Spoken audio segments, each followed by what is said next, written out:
Hey everybody, I'm Miss Mark. Welcome to another video. Hello to new people and welcome back to old people. The footage that you're watching today, pretty proud of this piece. You'll see the finished version obviously at the end.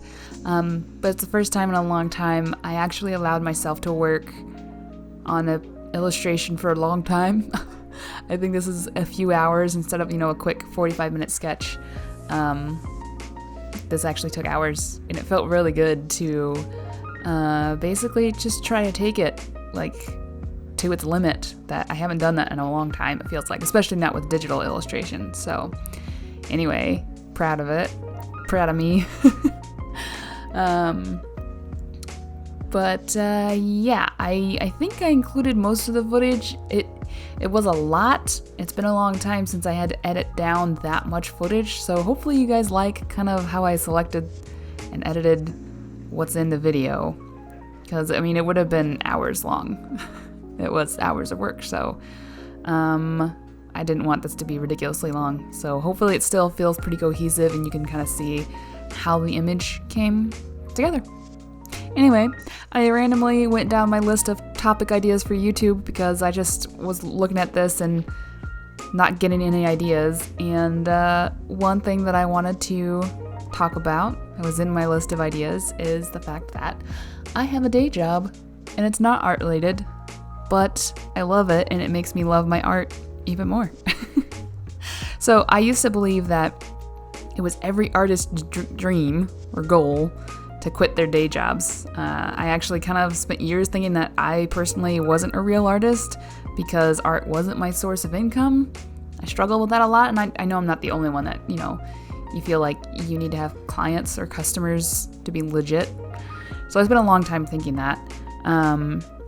And what happened as a result of that is I just felt like really desperate to get the validation from sales, basically. I felt like that's the only way I would feel good about myself, is if I was making money. But what that kind of did is that I started to let money be the indicator of my worth as an artist and as an individual, which is pretty tragic. But yeah, basically, if my art wasn't making money, then it reflected badly on me. It was a big struggle.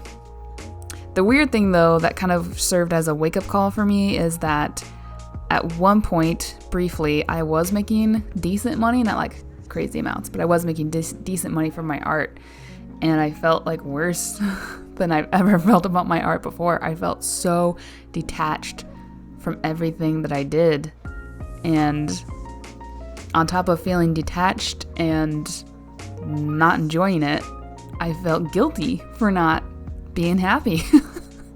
There's lots of artists out there who would like to make money. And I felt like, here I am, making money, doing art, and not feeling grateful. And then I felt guilty for not feeling grateful. So it was a big struggle. It took me a pretty long time to sort that out. But what I eventually realized is that money doesn't actually hold any kind of personal value or merit for me. I don't feel like a better person if somebody gives me money. And I don't think other people are better people if they have lots of money. That's never been a view that I've held.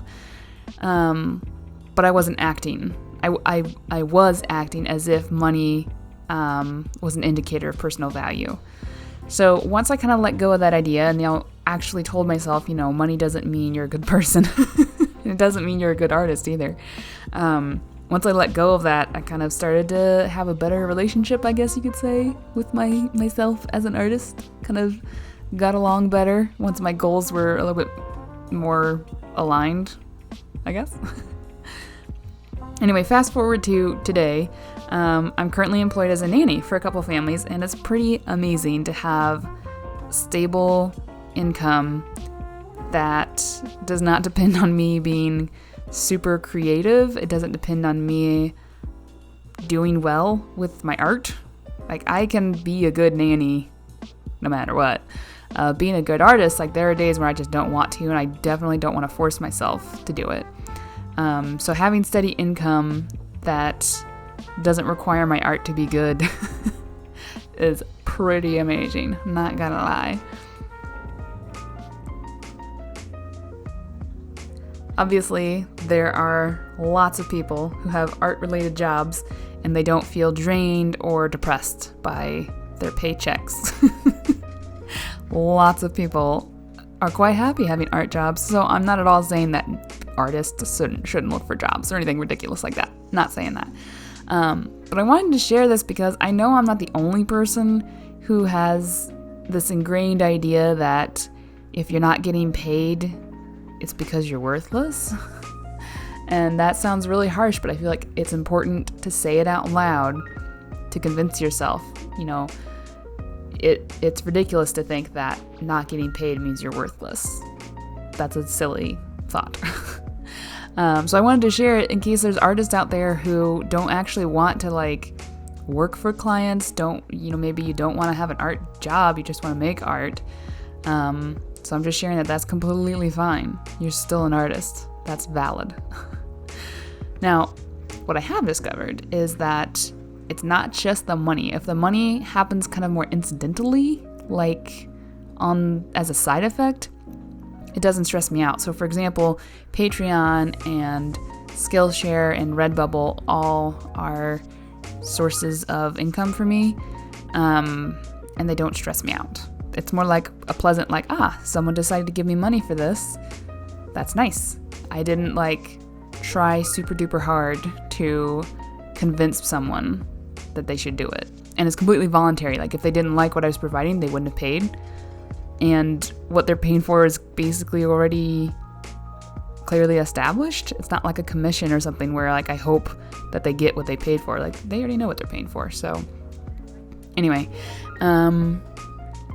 yeah, so that's what I wanted to share is it's okay to not want to make money. Don't feel like you're failing or you're bad or messed up or whatever because you don't actually want to make money from your art. That's completely legit. But if you do, and if you actually have a better business sense and a little bit more industriousness to pursue the more business side of things, more power to you. I will not be your competition. That's the upside of this. I won't be competing with you. Anyway, a little bit about this illustration before it wraps up. So I've created it in Procreate on the iPad, and I tried several new techniques that I think turned out really, really well. And I'll tell you guys what they were, but just so you know, I eventually want to make videos about kind of what I did because I think it worked really well. One was, what did I do? Using the liquefy tool to do the patterns on Eleanor's dress to make them look like the stripes are going over the folds. I don't think I did it perfectly in this illustration, but I think it works. And I'm looking forward to playing around with that a bit more, using liquefy to manipulate patterns and stuff. And then I also figured out some pretty cool tricks with filters and layer masks to create the, what is that called? Dappled lighting? The effect that it's like a tree casting a shadow on them. That was done primarily with masks and filters, but it was super easy. It took a kind of a long time because I was experimenting, but once I figured it out, it was really simple. So that's one thing. And then I also kind of discovered, this is a somewhat new feature. I think you have to have the newest version of Procreate. But there's something that's called bloom, which is makes things glowy and shiny. And so what I did was on a back layer, I put a bloom effect on just a white silhouette to kind of give the two characters white outlines, so they stood out a little bit from the background. And then a really simple one was using the blur tool to give the illusion, I guess, of depth with the branches and grass and stuff in the front. So anyway, just so you know, that was not intended to be a tutorial or an explanation. I'm just saying those are some tricks that I used, and hopefully in the future I can do an actual tutorial on those because they are super duper handy. especially that liquefy tool. Like I really want to try doing more like dresses for Eleanor with all kinds of crazy patterns on them, and then use the liquefy tool to make them look like their fabric. I think if I was a little bit more patient and kind of planned it out, it would look even more believable, but I think for this illustration, it does the job. Unfortunately, the colors that you guys are seeing like right now aren't accurate, but at the end, you'll see what it actually ended up looking like. And I fiddled around a whole bunch with the filters anyway, so yeah, I just put the finished image at the end so that you guys can see it. I think that's it. Hope you guys are having a good February. This is my first video of February for YouTube. It's pretty cool. Yeah, I am going to sign off, I think. I can't think of anything else that I needed to say. So, yeah, I'll sign off. You guys have a good weekend, and I will see you next week in another video. Bye!